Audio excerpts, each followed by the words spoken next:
안녕하세요. 오늘은 음악의 구성에 대해 이야기해 보겠습니다. 노래 한 곡이 어떻게 만들어지는지 그 뼈대가 되는 구조를 알아볼 건데요. 네, 우리가 매일 듣는 노래들도 사실 정해진 설계도 같은 게 있거든요. 오늘은 그 설계도를 하나씩 뜯어보겠습니다. 먼저 곡의 구조를 이루는 기본 용어들부터 정리해 볼까요? 인트로, 버스, 코러스 이런 말들 많이 들어보셨을 텐데요. 네, 인트로는 곡의 도입부입니다. 본격적인 노래 전에 분위기를 잡아주는 부분이에요. 보통 악기 연주만으로 시작하죠. 그럼 버스는 뭔가요? 버스는 절이라고도 하는데요. 곡의 이야기를 전달하는 부분입니다. 멜로디는 같지만 가사가 매번 달라져요. 1절, 2절처럼요. 그러면 코러스는요? 코러스가 바로 후렴입니다. 곡에서 가장 기억에 남는 핵심 부분이죠. 멜로디와 가사가 반복될 때마다 동일하고 보통 에너지가 가장 높은 구간입니다. 훅이라는 용어도 있잖아요. 코러스랑 뭐가 다른 건가요? 훅은 곡에서 가장 귀에 꽂히는 짧은 프레이즈를 말합니다. 코러스 안에 포함되는 경우가 많지만 인트로나 다른 구간에도 올 수 있어요. 중독성 있는 한 소절이라고 이해하시면 됩니다. 브릿지라는 것도 있죠? 브릿지는 곡 후반부에 한 번 등장하는 전환 구간이에요. 버스나 코러스와는 완전히 다른 새로운 멜로디와 화성을 써서 곡에 변화를 줍니다. 보통 마지막 코러스 바로 전에 나와요. 프리코러스는요? 버스와 코러스 사이에서 긴장감을 높여주는 연결 구간입니다. 이제 곧 코러스가 온다는 기대감을 만들어주는 역할이에요. 모든 곡에 있는 건 아니고 없는 곡도 많습니다. 아우트로는 인트로의 반대겠네요. 맞아요. 곡의 마무리 부분입니다. 페이드아웃으로 서서히 사라지거나 확실한 엔딩으로 끝맺죠. 그럼 이 용어들을 조합한 대표적인 곡 구조는 어떻게 되나요? 가장 기본적인 건 인트로, 버스, 코러스, 아우트로 순서입니다. 여기에 브릿지가 추가되면 마지막 코러스 전에 새로운 분위기 전환이 들어가죠. 대중음악 대부분이 이 버스 코러스 구조를 따릅니다. 그런데 이런 구조를 완전히 깨버린 곡이 있죠. 바로 퀸의 보헤미안 랩소디입니다. 맞습니다. 보헤미안 랩소디는 버스 코러스 구조를 전혀 따르지 않아요. 6개의 완전히 다른 섹션이 이어지는 통작곡 형식입니다. 통작곡이라는 게 정확히 뭔가요? 반복되는 코러스 없이 처음부터 끝까지 계속 새로운 음악이 전개되는 형식입니다. 원래 클래식 성악곡에서 쓰이던 건데 이걸 록음악에 적용한 것 자체가 파격이었죠. 구체적으로 어떤 섹션들인가요? 먼저 악기 없이 다성부 보컬 하모니만으로 시작하는 아카펠라 구간이 있고요.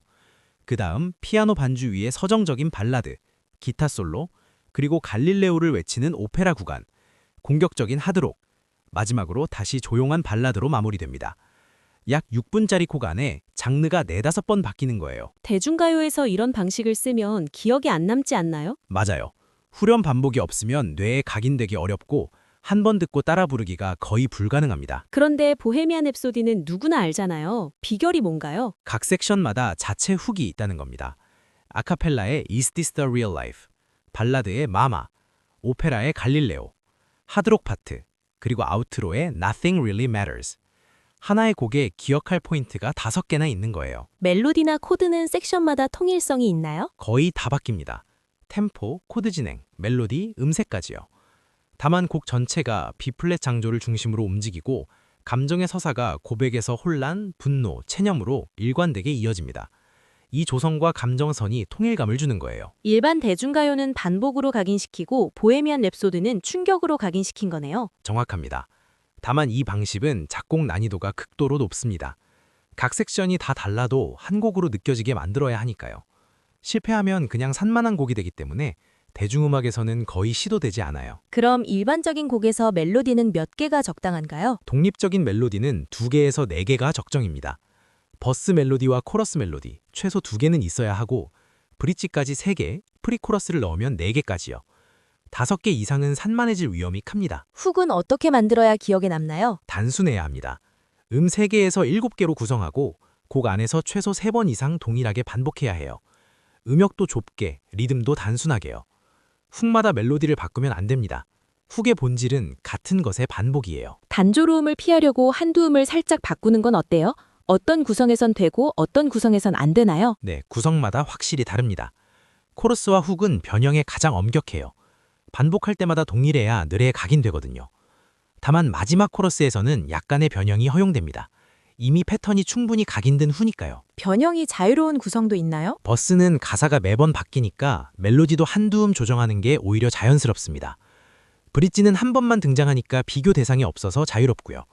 애드립은 즉흥이 본질이니 완전 자유입니다. 음을 바꿀 때 지켜야 할 규칙이 있나요? 중요한 규칙이 있습니다. 첫째, 리듬 패턴은 반드시 유지하세요. 리듬이 같으면 뇌가 같은 멜로디의 변형으로 인식합니다. 둘째, 프레이즈 시작 음은 바꾸지 마세요. 첫 음이 멜로디의 지문 역할을 합니다. 셋째, 변경폭은 바로 옆 음 이내가 안전합니다. 넷째, 스케일 안에 음만 쓰세요. 다섯째, 한 프레이즈에서 바꾸는 곳은 한두 군데가 한계입니다. 이런 용어들이 장르가 상관없이 같은 역할을 하나요? 사실 장르마다 상당히 다릅니다. 팝에서 코러스는 곡의 얼대적 중심이지만 힙합에선 버스, 그러니까 랩 파트가 더 중요해요. EDM에선 코러스 대신 드롭이 핵심이고요. 그럼 힙합의 코러스는 뭐 하나요? 당사자들끼리 함께 부르는 반복구를, 즉 따창 마크입니다. 버스 랩과 구경에서 코러스 부분에서는 모두가 함께 따라 부르는 느낌이에요. 그럼 훅도 장르별로 다른가요? 네, 팝에서 보컬 멜로디가 훅이지만 록에선 기타 리프가 훅이 됩니다. 디퍼플의 스모크 온 더 워터 기타 리프 같은 거죠. EDM에선 신스 사운드 자체가, 펑크에선 베이스 라인이 훅이 되기도 해요. EDM은 용어 체계도 다르다면서요? 맞아요. 프리코러스를 빌드업, 코러스를 드롭, 브릿지를 브레이크다운이라고 부릅니다. 기능은 비슷하지만 이름이 다르고 보컬 대신 비트와 사운드가 중심이라는 차이가 있죠. 그러면 발라드에 EDM 구성을 적용하면 어떻게 되나요? 이상하게 들릴까요? 이 조합은 이미 장르로 자리 잡았어요. 퓨처 베이스는 감성적인 보컬에 EDM의 빌드업과 드롭을 합한 거고, 7스텝은 느린 더브스텝에 서정적인 보컬을 얹은 거예요. 트로피컬 하우스는 발라드 멜로디에 가벼운 하우스 비트를 더한 장르고요. 그럼 무조건 성공하나요? 아닙니다. 핵심은 한쪽의 감정을 유지하면서 다른 쪽의 형식을 빌려오는 거예요.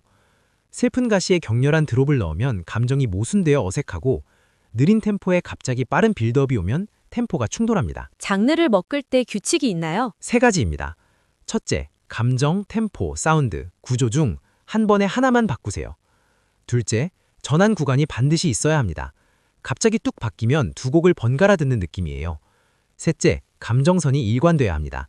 장르가 바뀌어도 감정의 방향이 같으면 자연스럽습니다. 마지막으로 멜로디나 사운드를 안 바꾸고 구성으로만도 신선함을 줄 수 있나요? 충분히 가능합니다.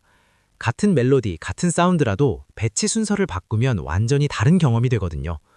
예를 들어 보통 버스로 시작하는데 코러스로 곡을 시작하면 강렬한 첫인상을 줄 수 있어요.